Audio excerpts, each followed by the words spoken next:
Welcome, you are listening Radio Central News. I'm Chandni and now news in detail.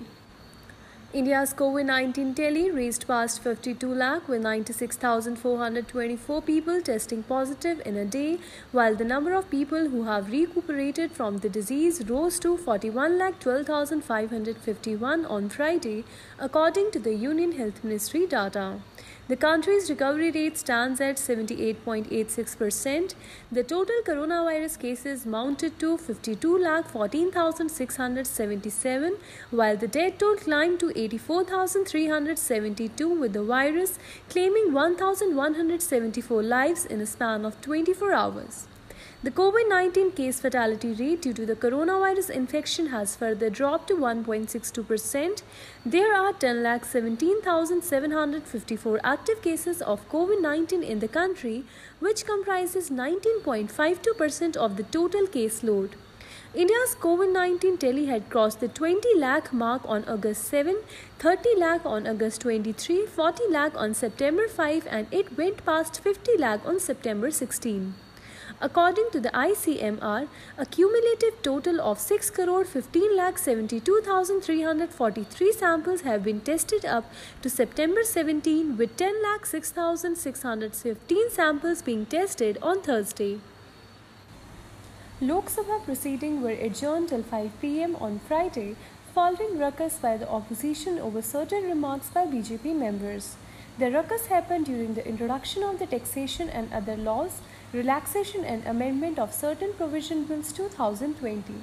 After speaking for some time, Finance Minister Nirmala Sitharaman said that her deputy Anurag Singh Thakur will talk about the PM Care Fund. Opposition member raised concern about the fund, and while speaking, Thakur alleged that the Congress had misused the PM Relief Fund. His remarks triggered protest from Congress member. Later, Congress member walked out of the House. Speaker Om Birla warned members against standing up and speaking, saying that then they would be suspended from the House. Trinamool Congress member Kalyan Banerjee protested against certain remarks by BJP member Loket Chatterjee. As the ruckus continued, Birla adjourned the proceeding for 30 minutes till 4:20 p.m. After the House reassembled, there was uproar again and the Speaker adjourned it till 5 p.m. The Army has found prima facie evidence its troop exceeded powers under the Armed Forces Special Power Act during an encounter in Kashmir Shopian district in which 3 men were killed in July this year, and has initiated disciplinary proceeding, officials said on Friday. On July 18, the Army claimed 3 militants were killed in Amshipura village in the higher reaches of South Kashmir Shopian district. Committed to ethical conduct during anti-militancy operation, the Army initiated an inquiry after social media reports indicated the 3 men were from Rajouri district in Jammu and had gone missing at Amshipura, said Colonel Rajesh Kalia, the defense spokesperson in Srinagar.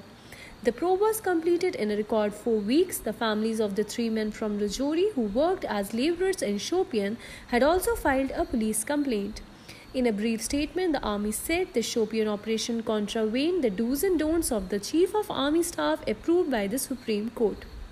The inquiry has brought out certain prima facie evidence indicating that during the operation, powers vested under the AFSPA 1990 were exceeded, and the do's and don'ts of the Chief of Army Staff as approved by the Supreme Court have been contravened.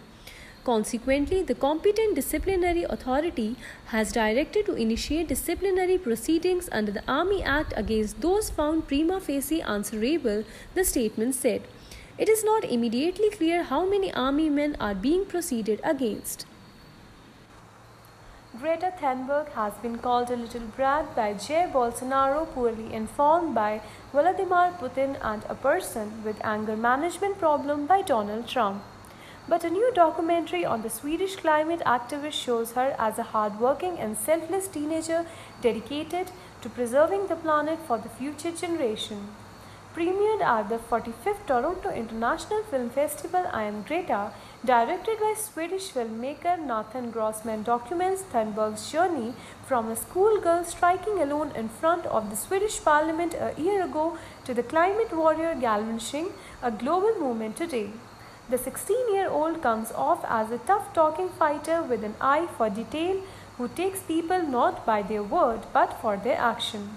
Today, Greta is famous for her viral videos, but this film offers a unique view of her personal journey, says Toronto Festival's programmer Tom Paz.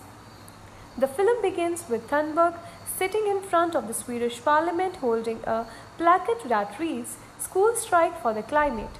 Initially, passerby ignored the lone protester, but slowly people joined her. The month is August 2018, when most of the world had never heard of Greta Thunberg. But that's when Grossman began following her story, capturing the emergence of a generational leader at Powers. Thunberg, who reads books on climate change and relies on scientific data, was depressed about the state of the planet. "I stopped eating, I was sick, I almost starved to death," she says in the film. Domestic equity benchmark Sensex ended 134 points lower on Friday, dragged by losses in financial stocks amid mixed global cues. After swinging 564.69 points during the day, the 30-share BSE index settled 134.02 points or 0.34% lower at 38,845.82. The NSE Nifty fell 11.15 points or 0.10% to finish at 11,504.95. HDFC Bank was the top loser in the Sensex pack, shedding over 2%, followed by Kotak Bank, Bajaj Finserv, Maruti, Titan, SBI, HUL, HDFC and Tata Steel. On the other hand, Bhartiya Airtel, M&M, NTPC, Tech Mahindra, Sun Pharma and Power Grid were among the gainers. According to traders, despite a positive start, domestic stock ended on a negative note, tracking weakness in financial stocks and foreign fund outflows. Foreign institutional investors sold equities worth Rs 249.82 crore on the net basis on Thursday, exchange data showed. Meanwhile, bourses in Shanghai, Hong Kong, Seoul and Tokyo ended with gains, while most stock exchanges in Europe were trading with a negative bias. That is all for today's news bulletin. Stay tuned to Radio Central News for more updates.